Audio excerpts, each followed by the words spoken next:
Here's 5 single leg exercises that all athletes should be performing. I feel like most don't. Let's get into it. So the first one is gonna be a variation of the crossover lunge. Now there's a progression. I'm gonna share a couple different variations with you.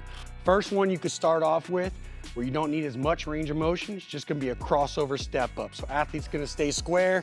You can do this in a goblet or holding dumbbells. I'm gonna cross over. My toes are facing forward. Now from this position right here, I'm gonna step up, step over, come down. Same thing on the other side. Under control, coming down. Now the next variation, if you have a little bit more range of motion, is gonna be a curtsy lunge. So you're right here, back leg goes back, crosses over as far as you can, staying under control, coming right back up, performing reps obviously on both sides. Finally, the last progression I like to do with a crossover is by pulling a sled. So with a heavy sled, what I want to see is athlete kind of slightly leaning into it, staying neutral in the spine with the hips, crossing over, staying square, being able to push concentrically from that position right there. So number 1 is going to be a crossover lunge variation. For exercise number 2, it's going to be an overcoming iso split squat. So I'll first show you how to perform it, and then I'll show you why I love it, you should be incorporating. So you want to set up to where you're about mid-thigh to knee level. Depending on that, we can actually play with the angles as we move through an off season. But what you're going to do is either take a trap bar or a regular barbell. You're going to grab it. You're going to tuck it under an immovable force. From here, you're going to raise that heel up slightly, but still be able to slide a sheet of paper underneath. And I want you pushing through the ball of the foot. You're gonna get into that split squat. I'm a little bit high on my angle of my hip right now, but you can obviously decrease this and make a deeper range of motion. But from here, I'm pulling against an immovable force, and the athlete is gonna drive up as hard as they possibly can off that front leg, pushing into the ground.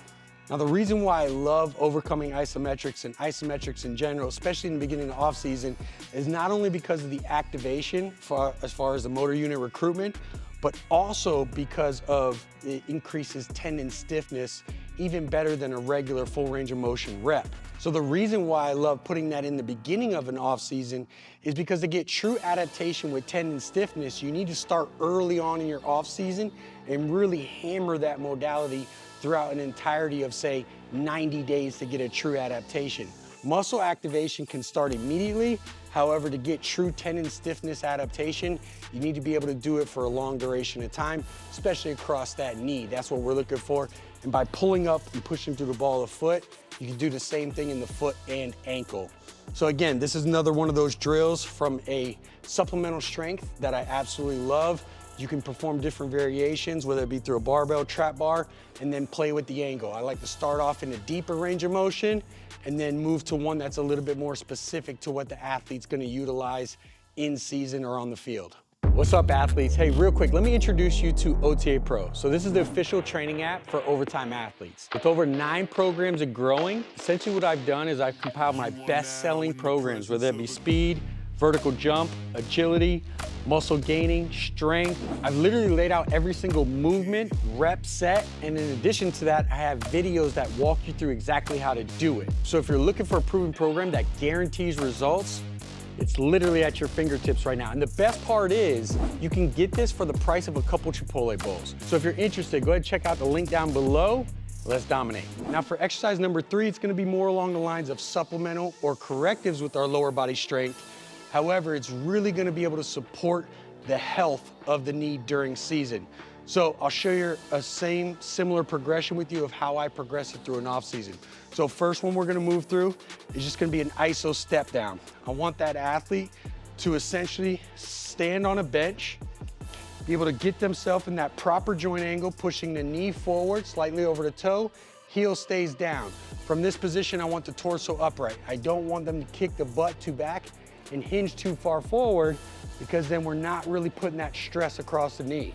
From here, this is a great starting point for athletes. And then from here, they're gonna reach down with the opposite foot, touch the toe, touch back up on the bench. Touch the toe, back up on the bench. From here, we're at a deep range of motion across that knee in an isometric fashion. So it's very good to beginning stage to be able to help across the knee.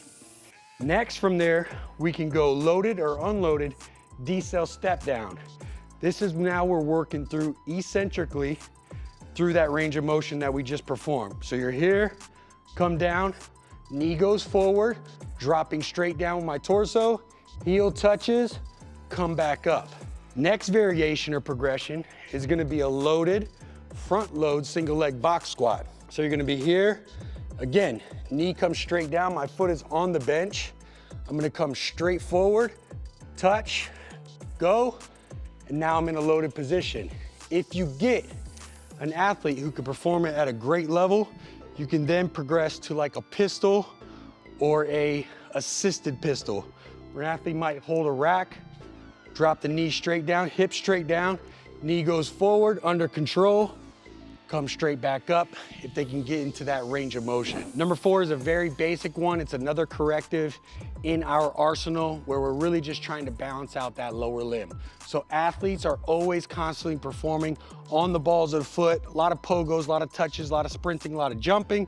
We need to be able to counterbalance that by working the front of the shins, which is gonna be that anterior tibialis. So for me, I gotta be able to match the volume. I like to go rep sets with actual exercises weighted, but to be able to match and counteract with that with the right amount of volume, I perform heel walks. So heel walks, every time that we perform any kind of plyo, I just wanna make sure that I'm balancing that out by pulling the toe to the top of the shoe and having that athlete return with some form of a heel walk. Now again, this isn't the same amount of impact as they performed with the pogos. However, I know I'm getting my touch points in and I'm slowly building up.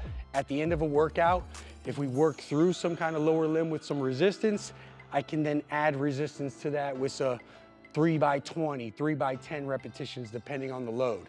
So there you have it, that's number 4. Make sure you're balancing out the lower limb. All right, last but not least, exercise progression number 5 for your single leg that you should be doing is going to be a front load forward or walking lunge. So let's get into how to perform it. You can either perform this with a goblet, right, where you're holding a dumbbell or a kettlebell. You perform this in the front rack position, holding a barbell, or even get a little bit more creative as we continue to progress with something like a club bell. So athletes just gonna have it in the front rack position, forcing that thoracic extension. From here, what they're gonna do is they're gonna step out, decelerate, maintaining that same front rack position, and then pushing back. You're obviously gonna wanna alternate on each side, maintain, push back. Now, as I said before, you could do this with that front load. You can even do it with something like a club bell, where you're increasing the overall resistance. So I'm actually pushing out my angle, my lever, in which increasing the activation of the actual torso. Same thing here, boom, pushing out,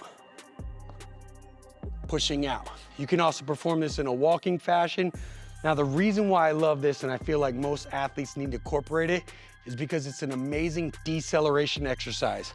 Let's take a look and walk through what an athlete looks like when they're decelerating or stopping on a dime. So when an athlete decelerates in a linear fashion, all their momentum is moving in a horizontal fashion. When they go to stop, usually they put that brake out by kicking that leg out front. Now what happens on the upper part or upper half of the body needs to stabilize so that it doesn't come forward. So between this front foot basically being able to decelerate while being able to manage that same deceleration in the upper half, you can see that the athlete needs to stop and then be able to plant cut on a dime or whatever it is that they need to do. This motion of a front load lunge or walking lunge closely mimics and works all the same musculature that it does when an athlete is decelerating. Same way as you can see, front load, stop, pause, be able to push back. So we're able to elevate or enhance that same exact motion that an athlete will see on the field or court. All right, guys, so there you have it. There's 5 exercises, or I might have gone a little overboard in giving you progressions to each one of those. However, this is 5 different modalities of the single leg exercises that I feel that athletes aren't typically performing or programming in their actual training sessions that they should be performing. So make sure you're programming those 5 progressions. If you're interested in more, check out the link down below. Talk to you guys next time.